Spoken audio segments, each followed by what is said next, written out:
On this edition of In the Gun, the Mountaineers go to Stillwater and they lay a beat down on the Cowboys to move to a perfect 2-0 in conference play. We'll recap all the good that happened on Saturday on this edition of ITG. You are now watching Believe. ITG. Special guest, Sean Big Daddy Marinar. Handsome, tubby man of gold. Mac and cheese, top 3 food for me all time. Here with your gnarly news at noon, I'm Sean Marinar. You've never met a mac and cheese slut like me. You are In the Gun. Because once you enter this family, there's no getting out. In the Gun, episode 197 of your new favorite WVU football podcast. I'm Wes Euler. I've got the best teammates in the business. We've got the beer truck, Big O. We've got the signal caller, Jed Drenning. We've got a big W in Stillwater. And as always, we're brought to you in part by our friends at Bet Online, your number one source for everything football. Every stat, every matchup, live odds and spreads to bet on during the games. It's all at Bet Online. And if you know your stuff, you got to get in on their $200,000 mega contest. Pick 5 games against the spread every week for your chance at prizes and a share of the $200K. When the games are over, you can head over to their online casino for games of blackjack, poker, or one of over 150 slot games. Head to the website today to get in on the action. It's all at Bet Online. The game starts here. And gentlemen, what a game for the Mountaineers Sunday, taking care of business 38-14 down in Stillwater. Golf clap from Big O and company. Opening statement here. I mean, the Mountaineers made one, I think, Saturday afternoon. They looked in a lot of ways like the Mountaineers that I think we saw down the stretch last year when we were playing some of the best football we've played in a long time. Jaheim was finding every seam. CJ was shrugging guys off. Garrett Green was at his freelance and wheeling and dealing best. Nico was buttoned up and looked the part and was ready to roll. You squinted and you couldn't even tell we were changing quarterbacks out there. The defense was stingy and took the ball away. We've been asking for that all year, right? First half, big moment. You're up 17-0, but Okie State's driving. They've got a chance to maybe get back in this thing. They get a nice kick return. They get a couple first downs. Suddenly it feels like they're about to score and make this a game again. And then bang, turnover play, interception. Just what we've been waiting for all year. Just what this defense, I think, did well last year with Beanie Bishop and Aubrey Burks and some of the knack for takeaways that they had at times last year. That's showing itself again. Guys, and Big O, now you've kind of positioned yourself to recapture that momentum that it feels like you lost after the backyard brawl, right? We talked about that. All the momentum in the world coming into this season. You fall flat against Penn State. You have that gut-wrenching loss against Pitt. Kind of felt like that momentum was gone. Now you've taken care of business for 2 straight weeks, 2-0 in conference play. Number 11 team coming to town this weekend. We'll get to all that more and everything later in the week, but they have positioned themselves, I think, to recapture all that momentum that we thought was gone just a couple weeks ago. Yeah, absolutely. And let's be mindful.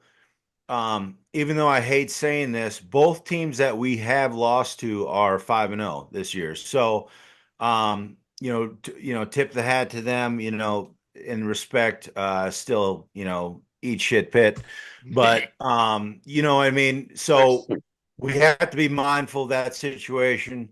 And here's what I got to say. If I didn't win the rushing deal this week, I'm quitting. It's the first time in my life I'm going to quit. I'm done, man. I'm done. Okay. But excellent.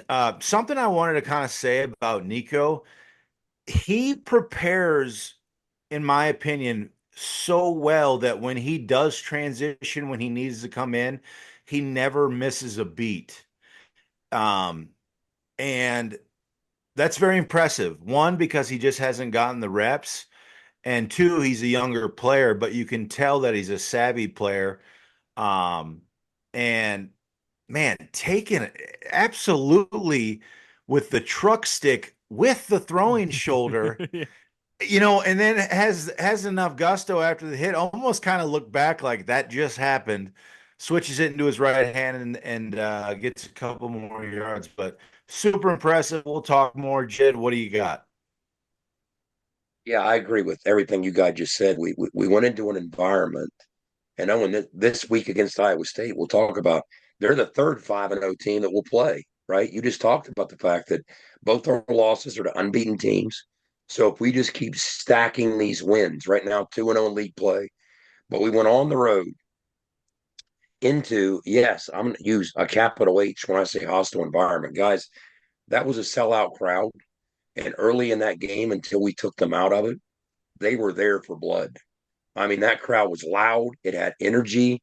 You might not think so for a 3-2 team coming off 2 losses, but that crowd was sold out. It was loud. It was enthusiastic. And even for the first couple series, they were really, really humming. That crowd was. So that was a potentially very dangerous environment for us. But the fact that we took care of business the way we did and dismantled them so systematically, I mean, it was offensively, it was surgical. I mean, it really was. We were so efficient with almost everything we did. We didn't have to throw the ball much. That was part of the game plan. We thought we could have some success on the ground. There's plenty of carries to go around when you run it as many times as we did. And that's exactly what unfolded. It was nice to see once we got Jaheim uncorked, that was the Jaheim we've all been waiting on. It was the Jaheim of late last year that we saw against BYU and Cincinnati and Baylor. He was really starting to hit his stride. And that was the CJ we all like to see. The physicality piece was right there. Big plays downfield in the pass game, just enough. But guys, hats off to the defense for grabbing Oklahoma State by the collar offensively and never really letting them shake loose to try and claw their way back into the game. I mean, Oklahoma State was so desperately trying to do that. It was apparent from the start that they wanted this to be Ollie Gordon's breakout game, and they were going to give him ample chances to have that kind of game. They remembered what he did to us in Morgantown, and quite frankly, I just think I asked Josiah Trotter on the field in the interview after the game about that. I said, "Hey, you weren't on the field for it, but you were around what happened in Morgantown last year against Ollie Gordon." And he said, "I'll be honest with you, we're tired of hearing about it. We've heard about it for a year, and we're tired of hearing about Ollie Gordon." So even the guys that weren't on the field were really dedicated to doing something about that. We were efficient in pass coverage, which outside of there were a couple miscues that we'll talk about. But by and large, even this was a football team that had allowed just 1 sack. We got to them twice. And guys, that was because of coverage. Those were both basically coverage sacks. So we forced a couple takeaways in addition to those sacks. Things again, something that's now 4 in 2 weeks. I like that trend. And special teams outside of the kickoff return, we took care of business. But this was a team. And the best way I would sum it up is it absolutely. You could say that maybe the biggest thing we seem to have been lacking at different times this year was a killer instinct to finish teams. Like Pitt comes to mind. That killer instinct wasn't lacking in Stillwater. I mean, we were from the outset looking for opportunities to finish them and not let them hang around. And that's exactly the way this game unfolded. I mean, I remember going in at the half and it was 31-7. Well, guys, I was in that building in 2018 when we went in the half and it was 31-14. And all we needed was 1 win to get to Jerry World. And we blew the lead. But it just felt so fundamentally different. The style of play that we had engaged in, punching them in the mouth with the run game. In 2018, our inability to do that or our unwillingness to do that caught up to us. That wasn't going to happen. We were to continue to punch them and run the football and wear them down. And Owen, you've seen this how many times? A defense can only withstand so many body shots before their technique starts to erode.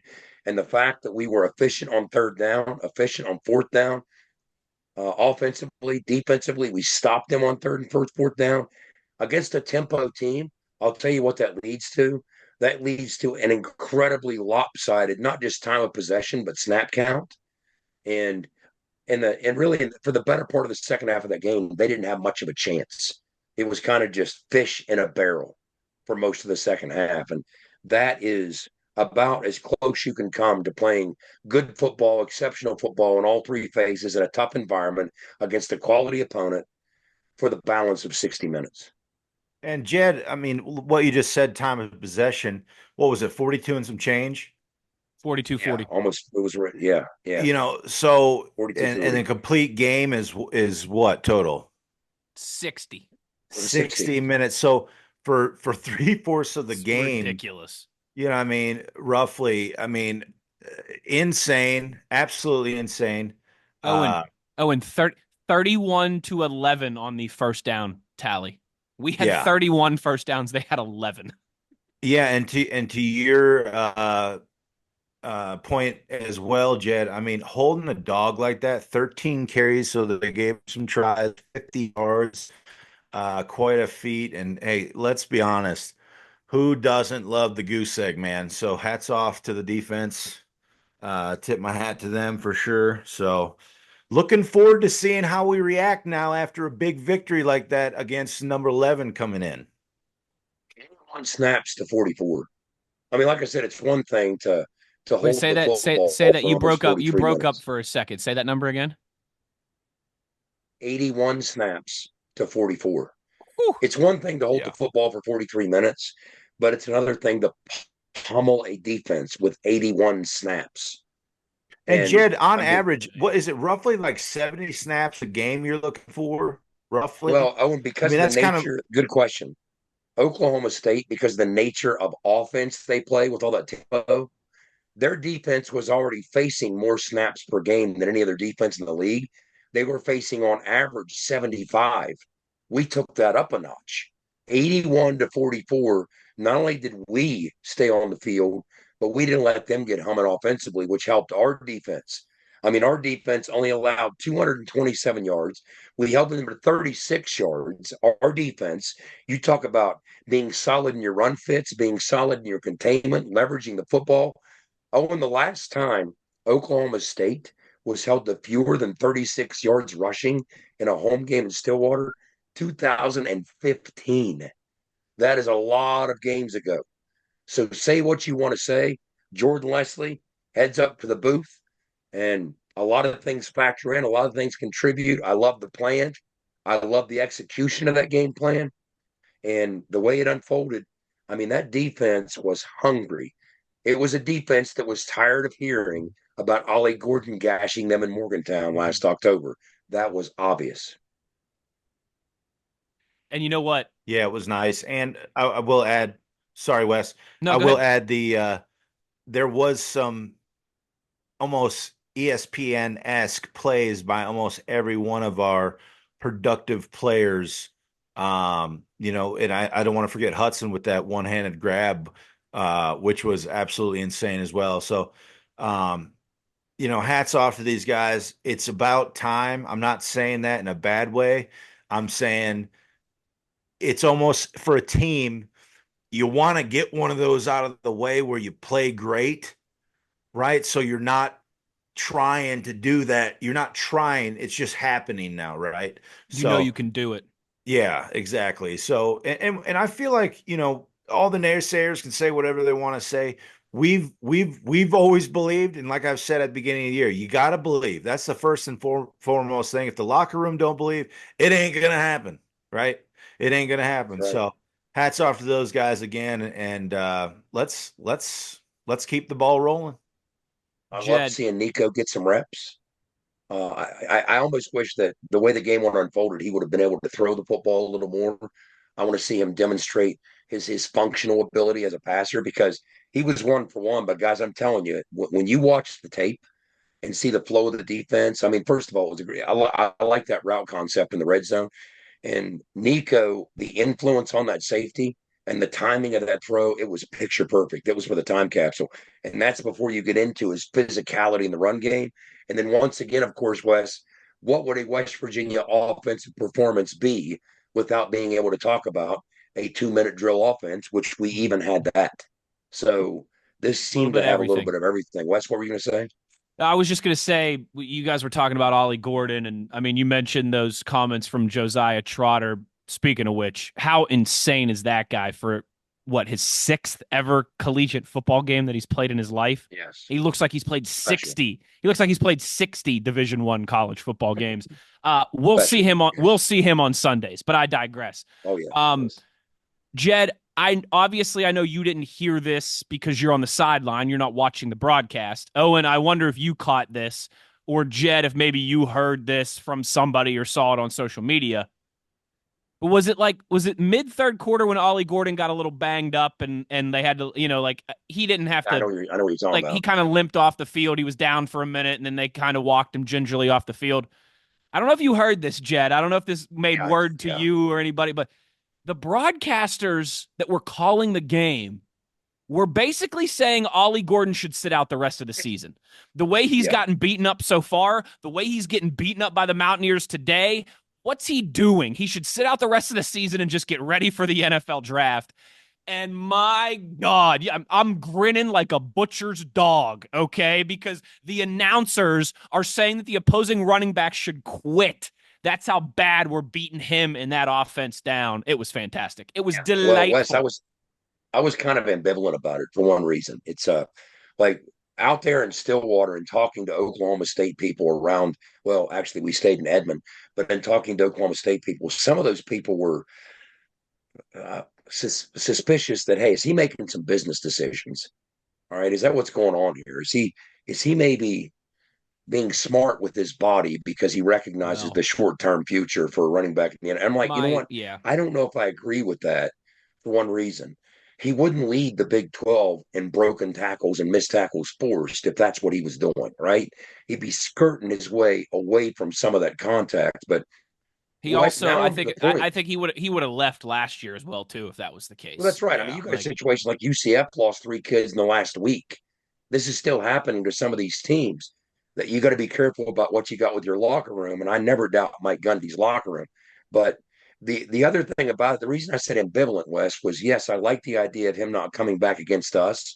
And I was having some conversations with some people about the very same thing. I don't think he'll be back because why would he in this game? In other words, this game's decided. What do they stand to gain from Ollie Gordon risking further injury? But I don't want him on the shelf long term, and I don't want him hanging it up because now we own an Oklahoma State hide. So if we want to pursue a Big 12 title, we got to hope they go out into the world and start beating some other Big 12 teams. And they're best served to do that with Ollie Gordon at full strength. So that's why I hope we haven't seen the last of Ollie Gordon. But I perfectly understand. And yes, we got to the airport or even on the bus. I saw those clips on social media almost right away, Wes, what you're talking about. But again, I that wasn't completely out of left field. I mean, that was a natural kind of conversation to have under the circumstances. They're 3-3. They felt like they've underachieved. At some point, you got to wonder, okay, you were supposed to be the mainstay, the feature of all this, and now kind of where's it going? But very interesting. But I do hope, for our own selfish purposes, first of all, I hope they saw what's going on at quarterback. Second, I hope that he gets humming. That's a great point. We need them to go out and win some football games. That's a great point. Gentlemen, this episode of In the Gun also brought to you in part by our friends at Toothman Ford. Big shout out to JR. We all know cars cost less in Grafton. Thank you to everybody at Team Toothman for being a presenting sponsor of what we do here, and of course for all the yeoman's work they do for our athletes and for NIL and supporting us and supporting our university. Jed, I want to hear you talk about TJ Jackson, man. I mean, Trotter's a guy. TJ Jackson is a guy as well, too. He just continues to wreck interior of lines every single week. It's one of those things that is supremely difficult to account for an offensive line, and that is twitch and that level of burst. And that's what TJ Jackson provides. That's very instinctive. That's very natural. And he has it. You either have it or you don't. And he does. And there's going to be so many times a game that's going to make a difference. And the more that other teams study him, the more they recognize they have to account for that, which creates big play opportunities for others on that defensive line, others on the second level. So, yeah, the way this front seven's humming, I mean, I looked at it like I think we had 8 or 9 pressures, but the 2 sacks. But again, guys, bear in mind, we've been averaging 15 pressures, but this was basically half a game. They only defended 44 snaps. Right. So 8 pressures and 44 snaps against a team that gets the ball out as quickly as Oklahoma State does. Again, I can't say this enough. When you hold Oklahoma State as a team, and I do think it was a group effort, the offense helped the defense and pitched in with the style of play. But when you hold Oklahoma State in front of a sold out crowd in Stillwater to 227 yards, guys, that is absolutely high cotton. It absolutely is. And when you look at the drive chart, that's probably the last thing that I want to hit here. It was a game of limited possessions. Sometimes that's a challenge, but in this case, it really wasn't. It was because we were so incredibly efficient with each of our possessions. And we talk about the difference often being, what do you do when you get in the red zone? Are you going to be able to punch it in and get 6, or are you going to settle for less than 6, a field goal opportunity? Well, West Virginia right now is number 3 in the Big 12. 72% of the time, we're getting into the end zone. And that's exactly what happened on Saturday. We had 5 touchdowns and 7 trips. And that's one of those trips we probably could have done something with it and didn't choose to at the end of the game as well. So that kind of efficiency in 9 possessions. I mean, when you look at this, our first possession, field goal, 12 plays, touchdown, 9 plays, touchdown, 6 plays, touchdown, 8, touchdown, 9. Downs, 7 plays, downs, 11 plays. But each of those times we were chewing time off the clock, especially once you get to the second half. You're just trying to abbreviate the game, right? And so again, this was an effort in all 3 phases for the time capsule. Now we can, split some hairs and get picky and talk about some of the things that maybe we otherwise should have done. I think we left a couple things on the table in the pass game. But like, for instance, the ball that was almost a turnover, I think Garrett appropriately read that when he pushed that vertical and it almost got picked by Corey Black. When he pushed it vertical down our sideline to Preston Fox, that's fine to make that read and throw. He saw the safety dip his nose up, and they had no deep help to that side. I saw what he was doing, but you got to make that throw outside shoulder and deeper toward that pylon and give Preston a chance. But what's most frustrating, and I promise you, Garrett's slapping himself when he watches the tape, from the backside, also because that safety dipped up, you had Day Farmer running a deep crossing route, and he broke wide open. And that would have been absolutely beautiful had Garrett spotted that in time, but he was under duress and pressure and knew he had to get rid of it. And there was another one that early in the game, when he hit Traylon Davis, Cole Taylor was wide open right in front of him. So, guys, there's nothing like winning 38-14 and walking away with learning opportunities. But remember a couple weeks ago, we bemoaned the fact that through the first 4 games, or excuse me, through the first 3 games, Garrett really wasn't scrambling as much as he did last year. Well, don't look now, but in the last 2 games, 12 scrambles. It's right back in the neighborhood of what it was last year. A lot of yards in those scrambles, and you see the functional difference and how the offense is humming once he does sometimes tend to tuck the football and take off, move the sticks on 3rd down or even 2nd down. It makes a big difference in what we do offensively. And Jed, just to ask you questions now, do you think those scrambles are called scrambles, or are those like his almost kind of like, hey, here's your first read and then you can go type deal? That would only happen in 2 minutes. Again, when I say scramble, I'm not counting a quarterback draw or a quarterback cannon. But that's what I'm which saying. Is very obviously, yeah. No. That's not a scramble. That's a quarterback run. Yeah, that's a designed quarterback run. I mean, when you're watching tape, you can obviously tell what's a designed quarterback run. But I went into the categories of watching why he scrambled each time. And what I always call hole in the zone scrambles, when you just choose to take off. There weren't really many of those in the last 2 weeks. Most of these were either because of coverage and Garrett just used his feet, or because he was under pressure. Probably more of them because he was under pressure and just escaped. But it's pretty easy when you study tape to clearly identify which category it falls in. But a designed run is not a scramble. It's just a designed quarterback run. I'm saying when he goes off script and takes off in something that's not called, that's a scramble. And he's doing more of that. He sure is. He's What I need is, like the album, the Freewheelin' Bob Dylan, and he's like walking down the street. I need to Photoshop that, and it's the freewheeling Garrett Green, and it's just Garrett Green just walking down So the that's what street. makes him so dangerous in that 2-minute drill. Yeah. In other words, it's packages and concepts. Like Tony asked me during the broadcast as it was coming up, what makes him so effective here? And I was like, we start with this. It's a very short, the inventory of calls is a pretty short list. The concepts that you're running, it's not this deep list of 15, 20 different things you're calling. It's a shorter list.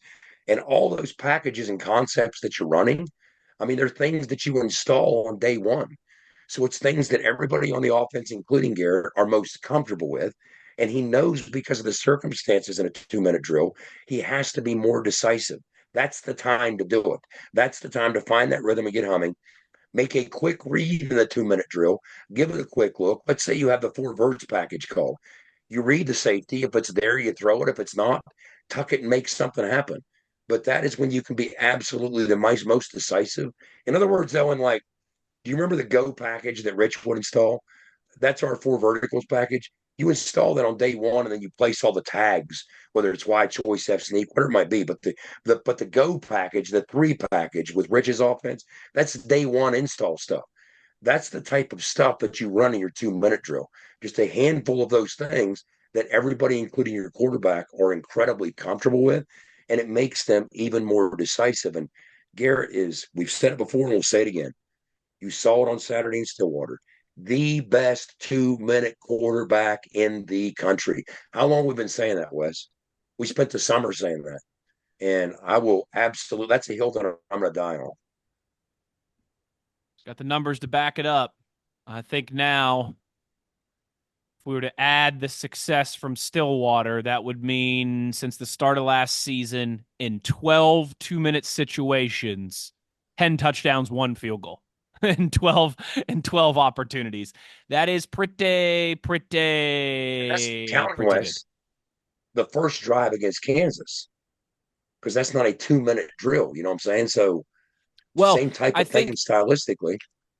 To be fair, and I forget who it might have been. It might have been Brad Howe who put that out originally a few weeks ago, but essentially said 2-minute drill. So from a 3-minute and under opportunity, because I know technically that's not a 2-minute drill, but if you get the ball back with 2 minutes and 40 seconds, right, you're operating in a 2-minute drill type situation. Well, you remember in July, in one of the Garrett episodes, we used our own graph. Yes. And the graphic, what I did with the graphic was it was literally a 2-minute or under situation. Yes. And we listed all of them then from last year. And, back in July, you were looking at 11, I think, opportunities. And you had the missed field goal at TCU, which was also under 2 minutes. And you've added a couple since then. So when we posted our graphic in July from last year, you were already looking at double-digit times he had done this. And now he's just continued to add to that list. Yeah, I mean, it's been impressive without a doubt. And I know some people might be saying, wait, those numbers seem pretty high. You can have a 2-minute situation at the end of the first half as well too. So that's not just that's not just end game. That's end of the first half as well too. If that's confusing anybody, if you're thinking like, wait a second, in the last 2 years, we have 12 2-minute situations. What are you talking about? That includes the end of the first half. Includes the end of the first half as well too. We have got to get to a break. We are going to welcome our guy Big Daddy Sean Marinar on the other side. Get his sights and sounds and observations from his boots on the ground there at Boone T. Pickens Stadium, everything he got to witness and be a part of in that victory there in Stillwater. We will wrap up the episode on the other side with Big Daddy. You are in the gun. For nearly 20 years, Fortis has been the nation's leader in providing guaranteed roof performance programs for commercial buildings. Fortis offers roof performance solutions that feature extensive initial and ongoing reconditioning for commercial buildings as an alternative to traditional replacement, with long-term performance guarantees that are backed by global leader Lloyd's of London. Fortis offers a comprehensive range of roof performance management programs that provide financial security, extend the life of our customers' roofs, and make a significant impact on ROI. Fortis is currently improving performance and increasing ROI for customers at more than 4,800 locations. With more than 140 million square feet protected, including many Fortune 500 companies that have turned to Fortis to save money, gain financial certainty, and extend the life of their existing roofs. Fortis has helped customers save more than $520 million in capital roof replacement costs for an average ROI of over 250%. To learn more, visit fortis.us.com. Fortis, roof performance and financial certainty guaranteed. Nobody supports the blue and gold Mountaineers like Toothman Ford. With over 20 NIL deals and counting, Toothman Ford continues to rally behind our student athletes. And it's time we rally and support the dealer that supports the Mountaineers. Not only does Toothman Ford offer the best prices in the state on pre-owned, their never over MSRP campaign on new Fords guaranteed to save you thousands. Drive with pride all season long, knowing you're supporting the dealer that fuels our Mountaineers. Toothman Ford, where cars cost less, in Grafton and at toothmanford.com. There are better-known tractors in the world than Coyote. Ones with bigger names, longer histories, more popular hats, cute toy lines. But there's not a single tractor ever been built that's better equipped to do the dirty work. So we'll just focus on what really matters. Coyote, we dig dirt. Now at Johnston Equipment, get 0% financing for 72 months, plus a free loader on select Coyote models in stock. Visit us on Route 33 between Weston and Buchanan. Back in the gun here as we continue to react to WVU's impressive, decisive 38-14 victory over the Pokes in Stillwater. Stillwater is our next guest. Sean Marinar might like to say, as he loves the Philly references, it's our handsome, tubby man of gold. Sean, you and I have had this conversation before. You work with, and travel with WVU athletics. I work around, and travel with the Pittsburgh Steelers. When you go on the road for road trips, if you lose, it's the worst day ever. It's like a funeral. Sit down, shut up, eat your food, don't talk to anybody, don't smile, don't even look like you're thinking about smiling. But if you win, it's the best day ever. Sunshine and rainbows. Everyone's laughing. Everyone's having a good time. Everyone's in a great mood. It's like the last day of school. So paint the picture for us from Saturday in Stillwater, because not only did we win, I mean, that was a fun victory. The Whataburger has never tasted so good post-game. Best chicken sandwich I've ever had in my life. What a chicken. The bus ride that was 15 minutes was not 15 minutes. It felt like 3. The waiting forever to get on the plane didn't take that long because we're all slapping hands and giggling when we get on the plane. I mean, it's a 2-hour flight back, so you kind of get halfway through and it drowns it out. But it is absolutely crazy. You could not be more right. How different, like how just that thing changes everything. Even post-game, like I've got to get 4 post-game interviews shot, edited, and out before the team is done in the locker room so that I can get on the bus and go. And even when it's like high pressure and, time consuming like that, it's like, well, we won. So if I'm a minute late, they're not going to kill me. If we lost, I'm not on the bus. You know what I mean? If we lose and I'm 3 seconds late, they're leaving without me. Pitt, when we lost, the Wi-Fi was not great. And I turned and I looked at Michael are my two bosses with Commute Sportscom. And I said, Wi-Fi is bad. They said, don't care. Go get on the bus. Like, yep, you got it. We'll do it in Morgantown. Mm-hmm. Easy enough. But Big Daddy, you went viral. I posted a video on the plane. I was going to say, you commented on it. Yeah, you were on my video of country roads, because after we win, of course, on the road before we take off, we play country roads, and that's a really cool moment. But you were right by my seat. Of course, you were kissing babies and shaking hands and running from I noticed. the plane. Hey, Sean, I noticed you had 2 seats. What's that all about? No. Now this is. I appreciate what you're doing, Owen, but it's actually far worse than that. The girl that sits in between me and one of the equipment guys is so small that you can't even see her next to me. Rachel is 90 pounds soaking wet. So there is a human next to me. I am just larger than a normal human. So it's an eclipse situation.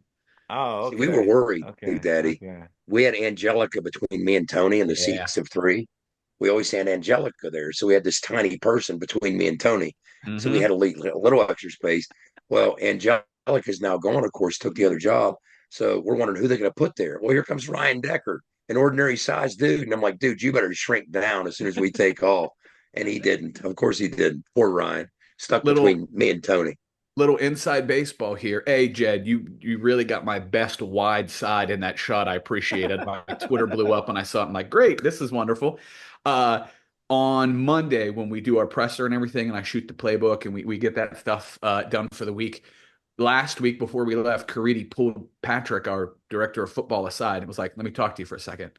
And I'm there packing up, so I've got one ear leaning in. And Tony was like, Angelica's no longer on these trips. And I jumped right in. I said, you put Jed in the middle and you put Decker by the window. And Tony said, walk away right now. Yes. So he was stumping for somebody to get in that middle seat to figure it out. So I don't know if it'll change in the future or not. Well, let's hope so. But that's and you guys, you heard Big Daddy talking about he organizes the interviews. Well, in this particular case, this is the infamous room where I'm a man, I'm 40. That's that room that we go to. So Big Daddy was up at the I'm a man, I'm 40. It's the frame. So he was up at that podium testing everybody's mics, doing this, doing that. But yeah, those road games, post game is very chaotic. I mean, we barely make it to the bus on time. We're going 1,000 miles an hour from the time we leave the field. Me and Big Daddy and everybody in that room. Yeah, it's busy on the road. It certainly is. But after a win, who cares if it's busy? It's just fun. I mean, everybody's smiling, everybody's laughing. You don't even care about going through TSA. No, you obviously want to win, right? We're all there. We're all fans. We want to win. But work-wise, you also want to win because it gives you a little more built-in time. Like, you're okay if it's a little slow getting to the bus because you're not the last one because everybody's celebrating in the locker room. So, yes. You don't get on the bus and everyone stares at you like, where you been, a-hole? Now, luckily, I'm on the equipment bus. I'm not on one of anyone. So it's like, it's all of us and we kind of know. But I have been on those other buses before where I've been the last one getting on and you see those eyes. And it's like, guys, I don't know what to tell you about what I'm doing. I'm sorry. Can we go, please? Well, and then you're heading down the aisle because nobody wants to share that. There's only 2 or 3 seats left with not 2 people in them. And nobody wants to give it up because they want to sit alone. But before I forget, I meant to talk about this in the first segment. I don't know where you were wandering around for pregame, Big Daddy, but one of the things I did on the field during pregame, I wanted to track down Casey Dunn because in the preview episode last week, we found out that Owen has a history with their offensive coordinator, their beleaguered offensive coordinator, Casey Dunn. He was his running backs coach with Seattle. So I made it a point during pregame to ask my buddy Robert Allen, who's the sideline guy for Oklahoma State, where I could find him. And sure enough, Casey was over on their sidelines. So I went to talk to him, and he was over there with a couple of recruits. It was kind of weird. I'm waiting literally in the midst of a bunch of Oklahoma State players on their sidelines instead of on ours. It was pregame, who cares? So then he wrapped up, and I hollered at him, and I said, hey, Owen Schmidt told me to tell you hi. And his face lit up. It just lit up. And I said, yeah, I do a podcast with Owen. We were talking about you at length this week. He was sharing some stories. And he literally said, I still use Owen Schmidt as an example when I talk to my players. He said, that guy's one of a kind. I said, yeah, the way Owen explains it, I said, when he first met you, he wasn't real sure about you because he was an idiot rookie. But then it quickly became apparent to him, hey, this guy knows a lot more than me. I better listen to him. And you made him better. But that was a fun exchange. I wanted to point that out. I texted you guys in the group thread that I just talked to Casey Dunn about Owen. But yeah, that was fun. Not just a WVU legend. See, Owen? See? We're not just blowing smoke. No, Casey's a great guy, man. I feel bad for him because things aren't going so well. We whipped that ass this weekend. Man, I sent him a message on Instagram. It's probably not even him. It's probably someone's burner account or something, but I sent him a message. I was like, hey, man, take it easy on our Mountaineers this weekend, okay? And he heeded your advice. He listened to the runaway. He obviously read the text. Have you followed up and just sent him a belt? Did you send him the belt emoji? Is that? Yeah. Daddy, how about the booing? Good Lord. I mean, that sold out crowd. It started like spatters of boos. Was it early, like after Alan Bowman's first throwaway, and then the second one, but the pick that sent them nuts. And then, like every time they ran that inside zone and bounced off the wall of our D line, they didn't. They were really big fans of that play selection, weren't they? That crowd was going crazy against Oak State. I tell you what, so I've never had any kind of issues with their fans. Oklahoma State fans have always been great, even though they're right on top. Obviously, they'll give the players hell every now and again, but they've been pretty good overall. At one point, when Nico came in, I was in the end zone that we were driving towards where he threw that quick slant for the touchdown. And one of the there was, some Oklahoma State fans behind me, and they were like, "Oh, so Six is back in. Six is back in. Who's the backup?" And I turned around, and I never talked, but he wasn't rude or anything. I was like, "Nah, Eight's our backup," and he goes, "Oh, okay. Probably here comes a touchdown." Then we scored. I'm walking the other way later in the game to the end zone that Garrett and CJ had those big runs to. And it was right before, I can't remember whether it was Garrett or CJ's. We had a big run that bounced to the outside and came to our sideline, Jed. I think it was Jaheim, if I'm not mistaken, where he did the little spin move at the end. And right before that play happened, we were doing a little bit of tempo, so I'm walking to catch up. And I heard a couple of fans in the front row go, "Oh, great, they're going tempo. Here comes a big play." And then I see Jaheim go, and I hear that same guy just go, "I love being right. This is great." And I'm like, oh, boy, this is what it's come down to already. Sean, that was me. That was me and you, when we were in the student section 15, 20 years ago. Oh, Lord. That is but they're fans. I will give them credit. A lot of them stayed. Jed, you and I talked about it. It was a sellout. There were a ton of people there. They stayed despite not being happy campers for 98% of that game. They did. And it started. We went, of course, the press box where we broadcast from. We always talk about this. It's an unusual setting at Boone Pickens Stadium. It's up on the 7th level, which isn't a level. It's literally the roof. Mm-hmm. So you exit the elevator and you walk across mining belt, literally across the roof of the stadium, 100 yards into a trailer that houses the broadcast booth for the coaches, their radio, our radio. So it's all right there. Well, once we got up there, I walked in and Pat Sargent, our engineer, I'm like, from the time you got on that roof, you smelled something and it was rancid. It stunk and it smelled like trash. It was awful. So I was asking Pat, I'm like, "What is that? You've been here all morning. What is that?" And he said, "I don't know what it is, but I'm about ready to gag." So finally, Tony wanted to take off and go to Panera, which is nearby. Well, Dwight and I were just going to head downstairs and wander around the luxury suites, which we're burning time. We were there early. So Dwight and I headed down to the next level where the luxury suites are. And we start chatting up a couple of the ladies that were the cooks and the servers. This is way before anybody's down there. It's all empty, right? So Boone Pickens' old suite, it's all empty. But we're like, "What is that smell?" Because it smelled like it down there. And they're like, "Oh, we're cooking Brussels sprouts for everybody on 6." And immediately you knew. Immediately you're like, that's exactly what it is. You're stinking up an entire stadium. As you can tell, I'm not a fan. My wife likes them. I cook them for her, but I hate them. And the whole stadium smelled like Brussels sprouts. It was terrible. Importance of things. I'm good on that. Hey, thanks to our friends. Brussels sprouts? I hate them. You like them, though? Let me tell you how to do them. Let me tell you how to do them. Go. He's going to say garlic and balsamic. Here we go. You can deep fried in chocolate, or I'm not going to like it. Listen, air fryer. All right, obviously got to oil them up, right? It's SPG, son. SPG. Okay. Toss them in the air fryer. Okay. On the steak setting, that's 400 degrees. Okay. Add another 6 minutes to it. 10, 12 minutes. Okay. They get nice and crispy. Okay. Get your bottle of balsamic vinegar. Put it in a pot. There it is. All right. Start reducing it. Okay. Reduce it. Start reducing it. You know what that means? Do you know what it means to reduce, or do we need to watch The Bear? Do we have to? Okay. Start reducing it down. All right. Start getting it thick. Okay. Then you drizzle her on there, dude, like Salt Bay action. Okay. I'm telling you, it's the best way. They're nice and soft, nice and crispy on the outside. Okay, almost like what am I thinking? Down under restaurant. An Outback bloomin' onion. Yeah, kind of like a bloomin' onion, but a Brussels onion, right? Oh, and I don't doubt your culinary skills, and I am absolutely certain that you maximize the quality of a Brussels sprout. I'm not touching it. No.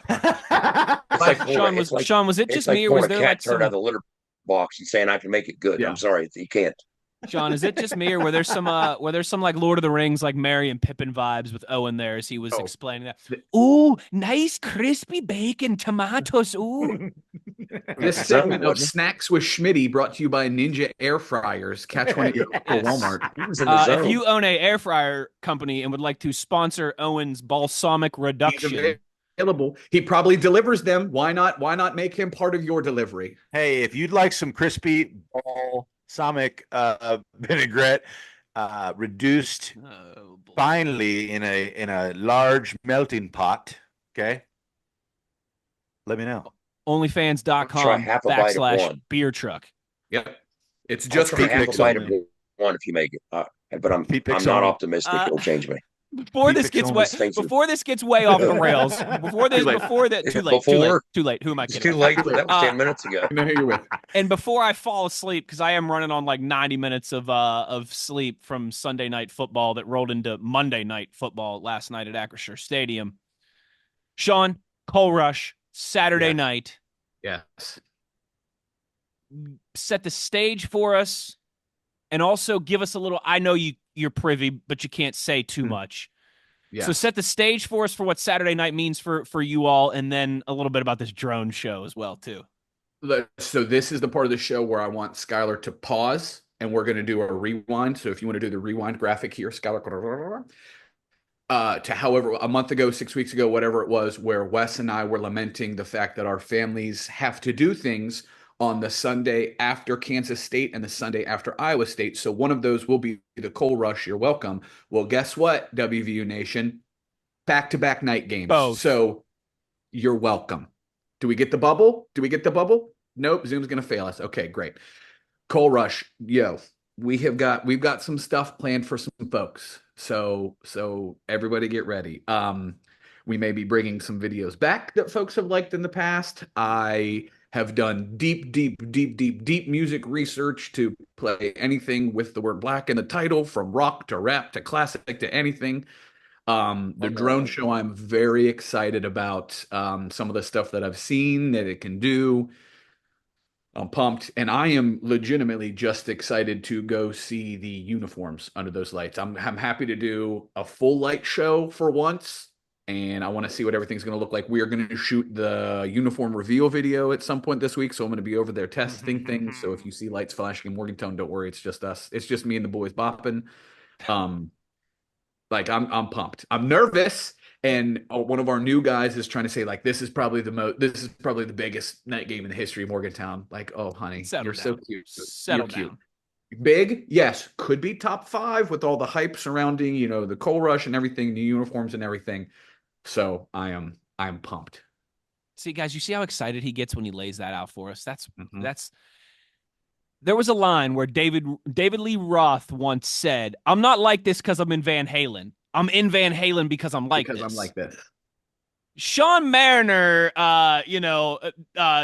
isn't like this because he works for WVU Athletics. He works for WVU Athletics because I'm like this. I'm part of the sicko committee. I like legitimately building the show now. Music's been in, videos are in, we're testing stuff. Like I am nervous about all the times I'm going to have to actually hit the lighting prompts to make sure that the timing works with them. But away we go. Yeah, if you remove the Cole Rush, just the fact that it's the first true night game. Yes. Yeah. And the reps that you get to demonstrate with these new lights, that's reason enough that makes it really cool and unique and special and why you want to be there. But now on top of that, by the way, it's the Cole Rush. Yeah. So no added pressure, together, no added anything, just by the way. And it's the weird. drone show. Obviously, like you said, Jed, we haven't really got to fully unleash them. You've seen our fourth quarter video. You've seen what we do with touchdowns and stuff like that.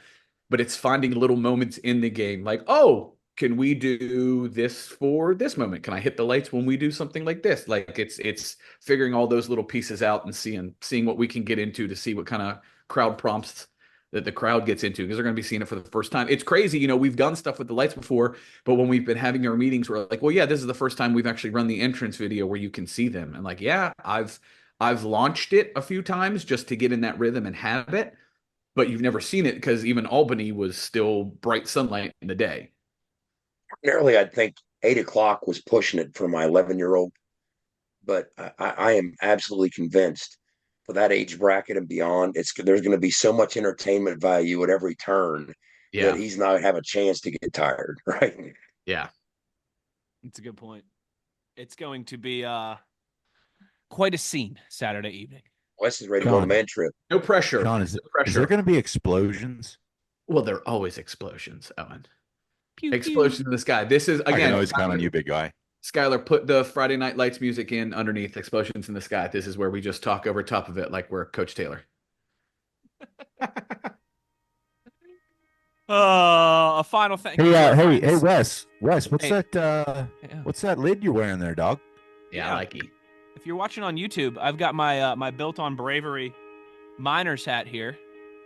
Nice. Yeah. And, I mean, this thing is solid as can be. Incredible stickers.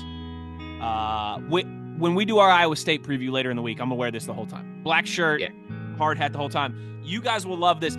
Sean, I'll have to send them to you. Big O and I were sending videos back and forth in our ITG group chat of us goofing around in these hats a couple days ago. My youngest daughter, Claire, is like 18 months old now. And when I got this, I was like walking around the house wearing it all. My wife was joking. She was like, you probably haven't smiled like this about a gift since you were like 10 years old and got a Nintendo 64 for Christmas, you know. But I was walking around the house wearing this for like an hour, and I was like, you know, like kept like banging on my head, and I recorded a video where I was like drinking a beer and hit it off my helmet. My oldest Claire now just walks around the house and points to the hard hat and just like starts hitting her. Train her right.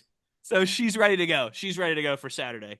Claire, if she needs to spell Josiah Trotter for a couple snaps, she'll be ready. She'll be ready to put on the armor and get going. Sean, thank you for your time. And we look forward to seeing the show that you and your colleagues are going to put on Saturday night.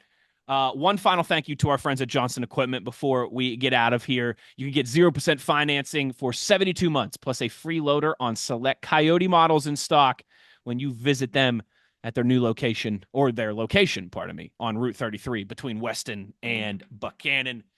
That will do it for this edition of ITG, but plenty more to go this week. We will have our Coal Rush preview, number 11, Iowa State rolling into town. This is what you wait for. This is the opportunity. Real chance, right? Sean, I know you missed it, but we talked at the start of this podcast about how felt like there was so much momentum for the program in the offseason. And then Penn State happens and Pitt happens, and it feels like that momentum is zapped. You've positioned yourself now with 2 wins to go and grab that momentum back right by the throat. You grab it by the throat, baby, and don't let go.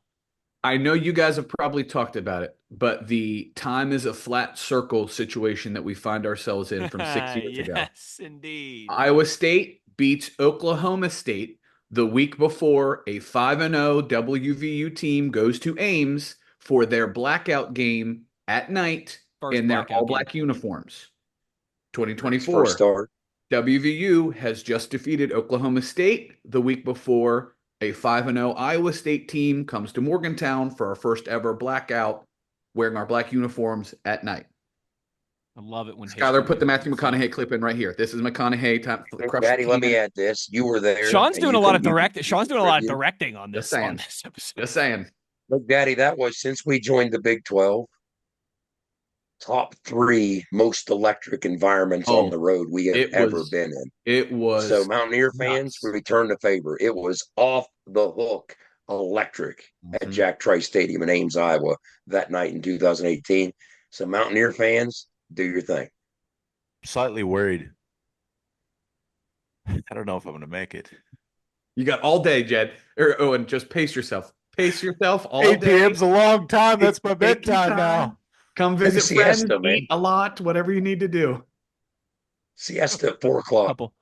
Couple cups of black coffee to go with your black coal miner hat, and you'll be good there, old son. But we will have Iowa State preview in just a few days. Phil Steele, of course, on Friday to kick off a big college football weekend. There are some juicy games to go along with this Coal Rush. I mean, you got number 2, Ohio State and Oregon this weekend. Couple other big matchups. It's about that time where you start to separate. And so let's have some fun. Let's build some momentum here as we head into a big weekend. But that will do it for this edition of ITG. Thanks to our guy Big Daddy for joining us, and to our producer / co-host / now apparently working for Big Daddy as well too, Skylar Callahan, for putting this all together for us. He's Jed Drenning. That's the Beer Truck Big O. I'm Wes Schuler. The one thing we ask of you, as always, is to be an ear and tell an ear about your new favorite WVU football podcast. I did it one time before, and I had to ask permission off air if I was allowed to. Sorry to interrupt. I got excited there. I want to make sure I'm allowed. I don't want to bandwagon. it's like my when I first started dating my wife, my mother-in-law told me, like, the first couple times you come over, your company, but then after that, your family, right? Like the first couple times Sean comes on the show, he's company, and now he's just part of the show. Adjunct professor. Happy to be here. Take care, everybody. We'll talk to you soon. You've been in the gun. ITG. The fun doesn't have to stop here. Be sure to hit subscribe and never miss an episode. If you have any questions, suggestions, or feedback, be sure to follow us on X at In the Gun Podcast. Join us again next time. Until then, tell an ear to tell an ear about your new favorite WVU football podcast.